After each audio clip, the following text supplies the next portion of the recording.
Video शुरू करने से पहले मेरे चैनल को सब्सक्राइब कर लें और घंटी का बटन दबाकर ऑल नोटिफिकेशंस ऑन कर लें ताकि इस चैनल पर होने वाली लाइव स्ट्रीम्स और वीडियोस आपसे मिस ना हो। मेरे काम और मुझे सपोर्ट करने का बेहतरीन तरीका पेट्रियन है। आप पेट्रियन पर चैनल के मेंबर बन सकते हैं। पेट्रियन का लिंक इस वीडियो की डिस्क्रिप्शन में मौजूद है।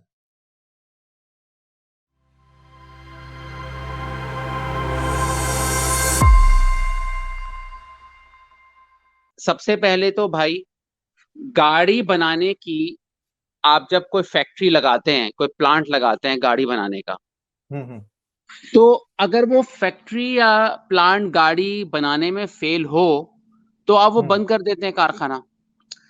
अब ये तो लॉजिक है, ठीक है, और ये हर को बात समझ में आ जाएगी। अब हम मजहब, मस्जिदें हों, गुरुद्वारा हों, ये चर्च हों, ये सारा दावा करते हैं पीस का, ठीक है। इनका जो इनिशियल थॉट होता है ना, पीस है। अच्छा, अब जब हमने प्रैक्टिकली देखा हुआ है इन्हीं मजहबी जगहों से नफरत और डिवीजन पैदा होता है, तो क्या इनको बंद नहीं कर देना चाहिए? अकली तौर पे तो बंद करना चाहिए, जबरदस्ती लेकिन हम नहीं कर सकते क्योंकि सेकुलर माइंड है। हम ऐसा एजुकेट करें और मजहब को इतना क्वेश्चन करें कि ये, अब जैसे अब जरा गुरु नानक पे आ जाएं। अब बताओ, जो लोग रैशनल लगते हैं जब उनके मजहब पर बात आ रही है तो वो जस्टिफाई कर रहे हैं। यार, आप क्या गुरु नानक के साथ ट्रैवल कर रहे थे? आपको ये भी नहीं पता होगा अपने दादा ने कितने मील सफर किया है, ठीक है। ट्रैवल भले किया हो आप, लेकिन कैसे कह सकते हो कि उनका मैसेज अच्छा? इस तरह तो ईसा का भी मैसेज अच्छा हम कह सकते हैं, उसको मैनिपुलेट कर दिया। ये वही बात हो गई, कुरान को पढ़ के आप बोलते हो उसकी आयतों का मतलब नहीं समझ रहे हो। तो ये सारे मजाहिब के साथ चक्कर है। इसीलिए जो बिल्कुल रैशनल माइंड होगा ना, वो तमाम मजाहिब को नकारता है।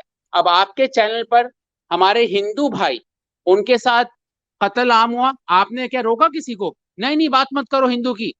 अगर इसी तरह कोई एथियस किसी को मारेगा ना, हम रोकेंगे भी नहीं। बोलेंगे, हम बोलेंगे क्यों बोलेंगे। मारा? क्योंकि भाई हमारा दिमाग बहुत सिंपल वायर से चलता है कि इंसान कोई भी हो वो जुल्म करेगा, हम उस पर बोलेंगे। अभी जो एक्स मुस्लिम सनातनी चैनल है उस पर मुसलमान कहीं कुछ करेगा ना तो 4 घंटे की स्ट्रीम चलेगी।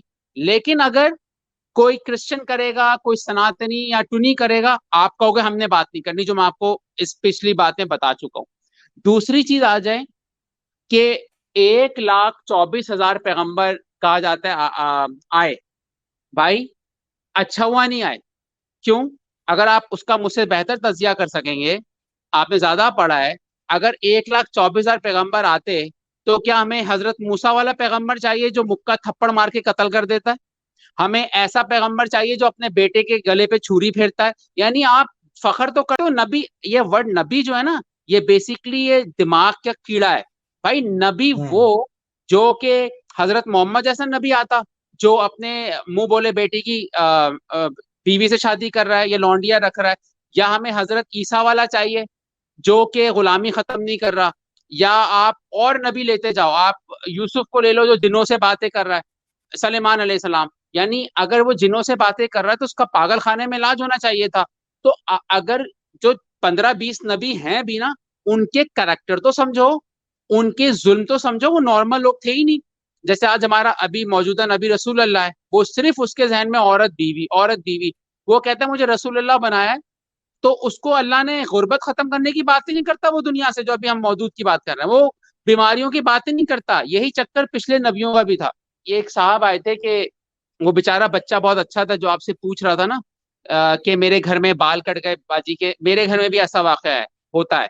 मैं जब पाकिस्तान में था, मेरी भाभी का बेटी पैदा हुई, जिससे वो ना स्ट्रेस में आ गए। वो एक्सपेक्ट कर रही थी उनका बेटा पैदा होगा, ठीक है। तो उनको पोस्टपार्टम हो गया। पोस्टमार्टम नहीं, एक बीमारी का नाम है postpartum, P as in Paul से आता है ये होता है कि औरत जब प्रेगनेंसी के बाद उठती है तो वो शदीद डिप्रेशन में जाती है। और मैंने अपने घर में, उस टाइम मैं ऑलमोस्ट एथियस हो चुका था, मैं बिलीव ही नहीं करता था। हमारे घर में तावीजें भी लग रही थी, हमारे भाई लगा रहे थे, घर वाले लगा रहे थे, कोई पढ़ने वाला भी आ रहा था। मैं आपको एक लिबरल फैमिली की बात कर रहा हूँ, कराची की, पढ़ लिखी। और भाभी के मुंह से ना गले से ऐसी आवाज आती थी कि वाकई लगता था कोई और है। वो बेसिकली उस पोस्टपार्टम की कंडीशंस आप गूगल कीजिएगा, नजर आ जाएंगी प्रेगनेंसी के बाद औरत को क्या क्या होता है। हाँ, मैं कंक्लूजन पे जाता हूँ। मेरे घर में हो चुका है, बेचारी भाभी के लिए उन उनको सही इलाज ही नहीं हो रहा था उनका साइकोलॉजी पे, ठीक है। तो अब आ जाए इंडिया पर। मैं ना रक्षित की उसमें स्ट्रीम में था, तो हमारे एक टुन्नी भाई आ गए, ठीक है। और उन्होंने शुरू कर दिया जो उनका मंत्रा बन चुका है ना कि इस्लाम में वायलेंस है, सर कलम है। ओ भाई, हर मुसलमान थोड़ी करता है सर कलम। ये ऐसा शो करते हैं टुनी कि तो उन्होंने कहा कि इस्लाम का मसला सो कंपेयर मत करो। और मेरा एक सवाल है, मैंने उनसे एक सवाल पूछा। मैंने कहा, क्या मजहब का मसला सिर्फ वायलेंस है और मसले नहीं है? हिंदू, चलो मान लिया हिंदू मजहब में वायलेंस नहीं होता है, जस्ट फॉर डिस्कशन। तो उस बात को वो जलेबी घुमा रहे हैं, जवाब ही नहीं दे रहे। मैंने कहा सिर्फ मसला वायलेंस नहीं होता रिलीजन का। मिसाल के तौर पर एक वीडियो मुझे भेजा किसी ने कि उसमें बेचारे इंडिया में एक औरत जो है ना, वो आवाजें निकाल रही है अजीब अजीब सी, गाली भाई, और उसको भगवान और मूर्ति उन चीजों में डाला जा रहा है और बराबर में उसके बच्चे रो रहे हैं। क्यों? इसका मतलब मजहब का मसला वन नहीं होता, सिंगल मसला नहीं होता, मल्टीपल प्रॉब्लम्स होते हैं। कि अगर इंडिया में मजहब ना हो तो ये सुपरस्टिशन खत्म हो जाए, लोग अपना सही इलाज कराएं जो हिंदू औरतें नहीं करवाती होंगी। तो ये एक तो मैं आखिरी बात पे करता हूँ अच्छा, कि इस पे मैं एक वीडियो भी दिखाता हूँ जो मुझे काफी लोगों ने आज भेजी है। अरजीत भाजी ने भी मुझे भेजी थी। ये एक वीडियो जो है ना, मैं आप लोगों को दिखाता हूँ। आप बात करें गुलजार भाई, बस मैं ये अभी आप हाँ, लोगों आप को वीडियो दिखाऊंगा। दिखाएं। हाँ, तो मसला है हर मजहब मैं में उसे ना डाउनलोड कर रहा हूँ। हाँ, आप तो भाई ये जो बात मुझसे करता है ना कि इस्लाम में वायलेंस है, मैं उससे पूछता हूँ तुम्हारा मजहब क्या, और तुम अपने मजहब की पहले खराबियां बताओ। हमें पता है इस्लाम में वायलेंस है, हमने इनकार किया ही नहीं है, मगर हमें यह भी पता है कि हर मुसलमान वायलेंट नहीं होता। तो आप सबको एक साथ नहीं झाड़ू से लपेटा करो। तो अच्छा, अब आ जाएं, लास्ट में पॉइंट अपना बनाता हूँ जो मैंने डिस्कस करना था। आप लगा रहे हैं वीडियो? हाँ, वो मैं लगा रहा हूँ, इसी टॉपिक से रिलेटेड असल में। तो ये कोई नौजवान बच्ची है जिसको पीर जो है वो चक्कर दे रहा है, और देखेंगे, और ये जो है उसके पास गई है, और इसी तरह फिर ये लड़कियों को आगे अब्यूज करते हैं और उनके रेप्स करते हैं और सारा कुछ करते हैं। पाकिस्तान में एक बड़ा सा आम सी बात है, पीर बाबे भी यही करते हुए नजर आते हैं कि किसी लड़की का, किसी औरत का बच्चा नहीं हो रहा तो उसको क्या करते हैं, वो उसको अपने डेरे पे बुला लेते हैं, फिर इसी तरह बेला फुसला के उनके वो उनके साथ सेक्स कर लेते हैं। कई बार उनके रेप हो जाते हैं, और फिर इस तरह से वो लड़कियां प्रेग्नेंट होती हैं, या जो भी इश्यूज होते हैं। तो ये जिन खवातीन को औलाद के लिए ब्लैकमेल किया जाता है, वो हमारे सामने खुली डुली बात है। आप किसी डॉक्टर के पास ऐसी औरत जाएगी, गायनोकोलॉजिस्ट के पास, तो वो इस तरह का काम नहीं करेगा, और उसको अपने खामन से छुपाने की जरूरत भी नहीं पड़ेगी। तो ये बच्ची जो है क्या कर रही थी वो अब आप देखें। ये क्या कर रही थी तू? अंदर कैसे आ गया? अंदर कैसे आएगा? तू कौन है? पति हूँ मैं इसका। तू है कौन? अपना इलाज करवाने आए बच्चे में। कौन सा इलाज करवाने? कौन सा क्या इलाज करवा रही थी? बच्चों का इलाज कराने आई हूँ। बच्चों का इलाज करवाने आई है तो? ये है कि ये लड़की को औलाद नहीं हो रही, और आई डोंट नो कि इनकी शादी को कितना वक्त हुआ होगा, क्या कुछ है, बट ये इस बाबे को बुला लेती है, या इस बाबे के पास चली जाती है, और ये उसके गोद में सार रख के लेटी हुई है, और बाबा को मंत्र शंत्र कर रहा है, और वो कहता है कि जी मैंने देखना होता है कि क्या इसका प्रॉब्लम है, ठीक है। और इस तरह से हमारे यहाँ औरतों को बेवकूफ बनाया जाता है। और मैं आपको एक बात बता दूं, ये भी ना आप समझें कि इस औरत के बेवकूफ बनने में इस मर्द का भी कसूर है, इसके माँ बाप का भी कसूर है, जिन्होंने इसको प्रॉपर एजुकेशन नहीं दिलवाई, जिन्होंने इसको सुपरस्टिशन सिखाई। इस लड़की का एक्स्ट्रा मैरिटल सेक्स इस बंदे के साथ हो जाएगा, और वो हो सकता है बेचारी सिर्फ इस ख्वाहिश में कर ले कि क्या होगा ये, कि जी मुझे बच्चे हो जाएंगे, ठीक है। और ये बाबा उसको यूज करेगा। ये बाबे पाकिस्तान में भी हर इट पुटो नीचे से निकल आते हैं, ये इंडिया में भी इसी तरह बैठे हैं। मगर आप ये याद रखें कि इसका खामद जो भी इसको इतना डांट रहा है ना, तो इसमें कसूर सिर्फ इस लड़की का नहीं है, इस खामद का भी है। इस पूरी सोसाइटी का कसूर है कि औरतें इस तरह बेवकूफ बनती हैं, ठीक है। क्यों? क्योंकि ना आप उनको एजुकेशन देते हैं, ना उनको आप आजादी देते हैं। वो लड़की के सर पे बस पूरा खानदान बस यही पूछता रहेगा, तुम्हारे बच्चे नहीं हुए अभी तक, तुम्हारे बच्चे नहीं हुए अभी तक, तुम्हारे बच्चे नहीं हुए। औरतों को ज़हनी मरीज बनाते हैं ये इस तरह से। वो वैसे ही बेचारी, जैसे अभी गुलजार भाई बात कर रहे थे, ऐसे ही इसी तरह बेटा नहीं हो रहा तो तब वो इस तरह से उनको मजबूर करते हैं, ठीक है। बेटी हो रही हैं, बेटियां हो जा रही हैं तब मजबूर हो रही हैं, औलाद नहीं हो रही तो तब मजबूर हो रही हैं। उस बंदे का आप इलाज का मेडिकल टेस्ट करें, पता चले उसके अपने स्पर्म में प्रॉब्लम हो, ठीक है। तो अब इस आदमी, ये जो आदमी भी है, तुम्हें 2 साल से औलाद नहीं हो रही, तुम डॉक्टर के पास गए हो, आई डोंट नो ये गए हैं या नहीं गए, ठीक है। मगर जाना चाहिए था ना, तुम जाते, तुम्हें पता चलता कि तुम लोगों का प्रॉब्लम क्या है, तो इस बाबे के पास ये कभी भी ना आती दोबारा। ठीक है, उसको साइंस में बिलीव तो कराते ना, उसे बताते तो सही ना कि इसका इलाज इधर से नहीं होना, इधर से होना है। किसी गायनोकोलॉजिस्ट के पास लेके जाते, किसी स्पेशलिस्ट के पास लेके जाते, फर्टिलिटी स्पेशलिस्ट के पास, तो आपको पूरा चिटा चिटा खोल के 6 टेस्ट करता, आपके सारे के सारे आपको बता देता आप में कोई प्रॉब्लम है या नहीं। तो इस बच्ची को इल्जाम देना भी जो है बेसिकली गलत बात है, ये सही बात नहीं है। ठीक है, मगर हमारी सोसाइटी में आदमी तो पहुंच गया और आखिर पे उसने इसे तलाक की धमकी भी दे दी। मगर मैं इसी बंदे से पूछता हूं, किसी तरीके अगर मेरी बात इस तक पहुंच जाए तो भाई तुम्हारी फैमिली, इस बच्ची की फैमिली, सब इसके गुनाहगार हो। सिर्फ ये नहीं है इसकी गुनाहगार कि बाबे के पास आ गई और बाबा इसे यूज कर लेगा, सिर्फ ये गुनाहगार नहीं है, आप औरतों को डिलिबरेटली जाहिल बनाते हैं। औरतें जाहिल होती नहीं है, ये कह देना कि औरतें बड़ी जाहिल होती हैं, ये बिल्कुल रसूल अल्लाह वाली, मुसलमानों वाली बात है। औरतें जाहिल होती नहीं है, बनाई जाती हैं, और मर्द भी जाहिल होते हैं। ठीक है, मगर औरतों को क्योंकि इनसिक्योरिटी ज्यादा, मैं बच्चा नहीं पैदा करूंगी तो ये मुझे तलाक दे देगा। ठीक है, तो वो किसी भी हद तक जा सकती हैं फिर बेचारी। ठीक है, दूसरी बात है कि वो जॉब तो करती नहीं है, वो हाउसवाइफ है। ठीक है, हाँ, जो हाउसवाइफ है वो तो बेचारी बिल्कुल ही, और वो कहती है कि मैं तो बच्चा मैं पैदा ही करूंगा ही, वरना तो मुझे कोई लात मार के निकाल देगा और मेरी जगह दूसरी लेगा। तो क्या लोगों ने, औरतों ने, लड़कियों ने सुना नहीं होता कि फलां की औलाद नहीं हुई और उसको, उसके खामन ने दूसरी शादी कर दी, उसको तलाक दे दी। कितना ये चीज, कितनी आम है ये चीज।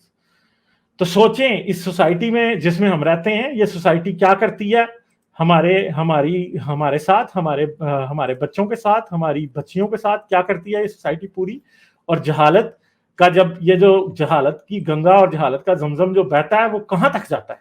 ठीक है, ये बात है। हाँ, और ये मसला इस्लाम से नहीं आ रहा, क्योंकि हाँ, आप जो नहीं, इस्लाम ये से भी आ रहा है मसला, सर, हाँ सब मैं जगह से ये आ रहा है, मसला सब जगह से मजहब आ से रहा आ है, रहा सब रिलीजन से। हूँ। हाँ, मैं कह रहा हाँ, हूँ ये सब मसला मजहबों का प्रॉब्लम। इस्लाम का नहीं, ये मसला मजहब का है भाई, या चाहे उसमें कोई भी मजहब शामिल हो जाए, क्योंकि सारे मजाहिब यही करते हैं। अब ये जो औरतें बेचारी होती है ना, नफ्सियाती मसले, वो ज्यादा वल्नरेबल होती हैं कि उनसे कोई मुल्ला, पीर, पंडित उनको सेक्सुअली यूज कर सकेगा, क्योंकि वो अपने होशो हवास में नहीं होती। मैं एक वीडियो ढूंढ रहा था, मुझे मिल नहीं पाया, उसमें बेचारी औरत ने अपना गला भी दिखा रही है, दुपट्टा उसका उतरा हुआ है, क्योंकि उसको आराम से मिसयूज हो सकती है, क्योंकि वो बेचारी मेंटली तौर पे ठीक नहीं है।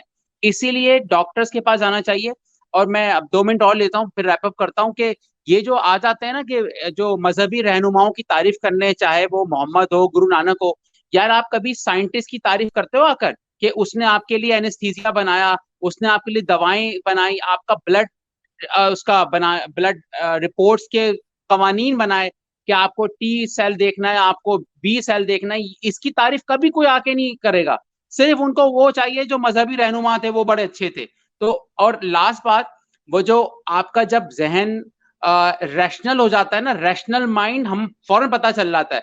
मिसाल के तौर पर मैं जिनकी बात कर रहा हूँ, जो टुनी आए थे, उन्होंने कहा ये कोविड वैक्सीन जो है ना, मुझे शक है। मैंने उनसे बस एक सवाल पूछा, गाली भाई, बस एक सवाल। मैंने कहा अगर आपको शक है इस वैक्सीनेशन का, तो आप सिर्फ एक बात बताइए, आपने मालूम किया कितने लोगों को लग चुकी है?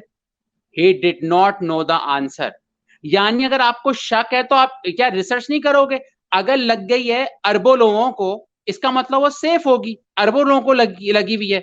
तो ये ऑलमोस्ट 6 अरब लोगों को लग चुकी है, लोग वेरीफाई कर लें, गूगल पे कर लें, परसेंटेज मैं नहीं बताऊंगा, लेकिन इतने तो फिर मैंने उनसे बोला, आपको अगर शक है इस मेडिसिन पर, तो क्या आपने किसी डॉक्टर से पूछा?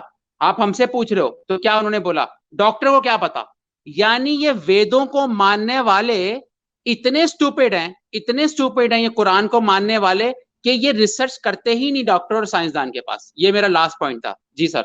और दूसरी बात जो आप आमिल और पीरों पे कर रहे थे, हाँ, हाँ जी, आई रिमेम्बर के 2005-6 में के 2 सालों के कोई 29 केसेस थे आमिल और पीरों के कराची के अंदर, जिन्होंने खवातीन के साथ ज्यादतियां की थी 2 सालों में। ये 2005-6 की बात है। अब आप सोचें, अब तो इनके फैक्ट्स, इसके ऊपर कोई रिसर्च अगर कोई होगी तो वो बता सकता है, या किसी कोई ऐसा एनजीओ होगी जो इन चीजों पे स्पेसिफिकली काम कर रही है, तो वो आपको आदादो शुमार बता सकती है। मगर कि हमारे यहाँ आवे का आवा ही बिगड़ा हुआ है। और आप बिल्कुल सही कह रहे थे, उसमें जिम्मेदार सिर्फ औरतें नहीं होती। अब किस किस चीज के लिए आमिल बाबा होते हैं, वो जो हाँ दीवारों के इश्तेहार तो आप छोड़ ही देना, हाँ मर्दाना कमजोरी के, वो तो बहुत आम है। मगर साइकोलॉजिकली औरत को एक, आप जैसे कह रहे थे, फाइनेंशियली तो वो स्टेबल होती नहीं है, जिसकी वजह से वो शौहर को नहीं खोना चाहती, बच्चा पैदा करके जैसे भी करके वो उसको अपनी मुआशरे में एक स्टेटस मेंटेन रखना होता है, वरना हम्म वो उसको खोने का खतरा होता है। अब आपको क्या मिलता है, लड़कियां बाबों के पास जाती हैं, वो महबूब आपके कदमों में, उसमें क्या-क्या कुछ नहीं करवाते वो उनसे। कब्रिस्तान में पता नहीं तावीज़, गंडे, वो खून मिला हुआ खाना खिलाना वो उसको, आदमी को पता नहीं क्या-क्या चीज़ें आदमी, औरतें दोनों करते हैं। उसकी रीज़न आपके पास 2 होते हैं, एक फ़ियर और दूसरा इनसिक्योरिटी। जब आप अपने मुस्तकबिल को को लगता है कि हाँ वो बंदा आपको, आप उसके बगैर मर जाएँगे, आपको उसके बगैर आप कुछ नहीं कर सकते, या उसने आपको वो छोड़ के चला जाएगा, तो फिर आप इस तरह के हथकंडे करते हैं। आप जब ख़वातीन के लिए मुआशरे में रोल ही बीवी का रहने देंगे, एक बच्ची के पास ऑप्शन ही है कि बड़े होके उसने एक आदमी की बीवी बनना है और उसके साथ ज़िंदगी गुज़ारनी है। उसके बगैर आप उसके पास कोई ऑप्शन नहीं रखते, तो फिर वो अपने आप को, ठीक है, वो जिसको पसंद करती है उसी की बीवी देखना चाहेगी। उसके एम्बिशन, करियर एम्बिशंस नहीं है, उसके एजुकेशन से रिलेटेड एम्बिशन आपने नहीं छोड़े। उसको आपने बाहर सोसाइटी में थ्राइव करने के कोई एम्बिशन नहीं छोड़े कि वो कुछ क्रिएट करे, वो कुछ अपनी पहचान बनाए, वो किसी भी तरीके से, आप आर्ट्स एंड क्राफ्ट में किसी में भी तो नहीं रहने देते। तो फिर वो ऐसी हाँ चीज़ में ही मुलव्विस होती हैं वो हाँ बच्चियाँ। एग्जैक्टली जारी बात है, जो कि जिसके पास फाइनेंशियल सिक्योरिटी सिर्फ और सिर्फ उसका खामंद है। अब वो क्या करेगी, वो तो ये कोशिश करेगी कि अब औलाद हो जाए, नहीं होगी तो ये मुझे निकाल देगा। तो फिर वो इस तरह के काम करेगी ना। तो इसमें कसूर इस लड़की का नहीं है, उसका खामंद उसको बड़ा कर रहा है कि हाँ मैं तुम्हें तलाक दे दूंगा, एंड पे उसने ये कह दिया मुझे डिवोर्स चाहिए। भाई बात ये है कि ये सीधा जो है वो यही है कि अब इतनी इनसिक्योर है तो फिर वो कर लेगी, एक्सप्लॉइट भी होगी। भाई वो एक्सप्लॉइट हो रही है, वो बंदा उसे एक्सप्लॉइट कर रहा था, ठीक है, मगर हम भी उसे एक्सप्लॉइट, खामद भी उसे एक्सप्लॉइट कर रहा है। बिल्कुल। वो भी तो उससे यही चाहता है ना, तो बच्चे दोगी तो तुम रहोगी मेरे साथ, वरना नहीं रहोगी। भाई तुमने कोई डर डाला होगा, किसी नंद ने, किसी सास ने, किसी ने कुछ कहा होगा, ठीक है। इधर तो किसी की शादी हो जाए तो हर वक्त यही पूछते रहते हैं अभी तक तुम्हारे बच्चे क्यों नहीं हुए, बस यही बातें होती। मतलब ये सिर्फ इन फैमिलीज में नहीं है जो कि पढ़ी लिखी नहीं है, गांव देहातों में, ये पढ़ी लिखी मिडिल क्लास फैमिलियों में, हर फैमिली में आपको पाया जाता है। शादी के बाद औरत की पहली जिम्मेदारी बच्चे पैदा करना। हम्म। अगर वो नहीं करेगी तो वो फिर वो उसकी वो नाकाम है। और औरत के ऊपर से प्रेशर हटेगा। चलो 2 साल देखा, 3 साल देखा, 4 साल देखा, 5 साल देखा, उसके बाद फिर मर्द पे प्रेशर आना शुरू हो जाता, तुम दूसरी शादी करो। हाँ मर्द पे भी फिर बहनें सास सब उसके हो जाएंगी, हाँ तू दूसरी कर ले, ये 5 औरत से तुमने शादी कर ली, ये बातें उसमें शुरू हो जाएंगी। मेडिकली, आप गालिब आप कह रहे थे कि उनको चेक कराना चाहिए, कहाँ चेक कराएंगे? हमारे माशरे में, हमारे मुल्क में हम्म मेडिकल फैसिलिटीज हैं कहाँ? मतलब जो, हम्म। आपको तो ये भी नहीं पता गली में जो डॉक्टर बैठा है वो वाकई डॉक्टर भी है कि नहीं।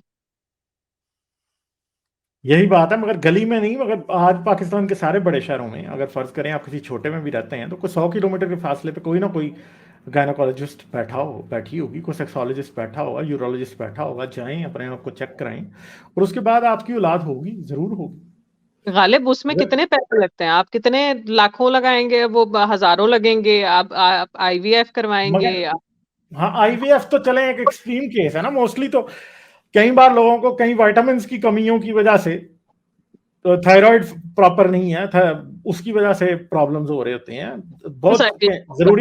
जरूरी नहीं है कि हर बारी जो है वो कोई सीरियस ही प्रॉब्लम हो कि जी आपको आईवी करवाना पड़े। आम भी प्रॉब्लम्स होते हैं, और वो प्रॉब्लम्स का हल बड़ा आम सा होता है। आप अपनी लाइफस्टाइल को थोड़ा चेंज करें, आप अपनी विटामिन लेने शुरू करें, आप प्रॉपरली अपनी हेल्थ पे थोड़ा कंसंट्रेट करें, सारा कुछ ठीक हो जाता है वापस। इसमें क्या इतना मसला नहीं होता बड़ा। है, मगर तो हमारे यहाँ देखे ना 90% मसले तो ऐसे ही होंगे ना। बिल्कुल, वो आपकी बात सही है, मगर चक्कर क्या होता है, आप एक डॉक्टर की फीस आप एक गायनोकोलॉजिस्ट या यूरोलॉजिस्ट या सेक्सोलॉजिस्ट की फीस कितनी होगी पाकिस्तान में? वो एक 50 रुपए दे के एक आमिल के पास ना चला जाए। हाँ, तो वो तो फिर जहालत है ना। डॉक्टर की भी फीस कितनी होगी, बड़ी हद है। कोई अच्छे से अच्छा डॉक्टर होगा तो पाकिस्तान में भी वो 3,000 लेता होगा। ठीक है, फिर सारी बात है, अगर आपकी बॉडी में एक प्रॉब्लम है जिसके लिए मेडिसिन लगनी है, टेस्ट होने हैं ऐसे, तो सारी चीज़ें सस्ती तो नहीं होती। पाकिस्तान में फिर भी इलाज बाहर की दुनिया से बहुत सस्ता है अभी भी। ठीक है, ऐसा नहीं है, गरीब के लिए मुश्किल जरूर है, बट शादी करना फिर भी उससे ज्यादा महंगा काम है, दूसरी शादी करना। बिल्कुल, मगर ये कौन समझाया उन लोगों को? वो तो मतलब हमारे यहाँ वो जो कॉन्सेप्ट औरत का जो मुकाम एक माशरे ने तय कर छोटा दिया मोटा है, काम नहीं। तो उससे तो निकलना तो उनके लिए नामुमकिन हेलो, है ना। जाने से पहले मेरे चैनल को सब्सक्राइब कर लें और घंटी का बटन दबाकर ऑल नोटिफिकेशंस ऑन कर लें, ताकि इस चैनल पर होने वाली लाइव स्ट्रीम्स और वीडियोस आपसे मिस ना हो। मेरे काम और मुझे सपोर्ट करने का बेहतरीन तरीका पेट्रियन है। आप पेट्रियन पर चैनल के मेंबर बन सकते हैं। पेट्रियन का लिंक इस वीडियो की डिस्क्रिप्शन में मौजूद है।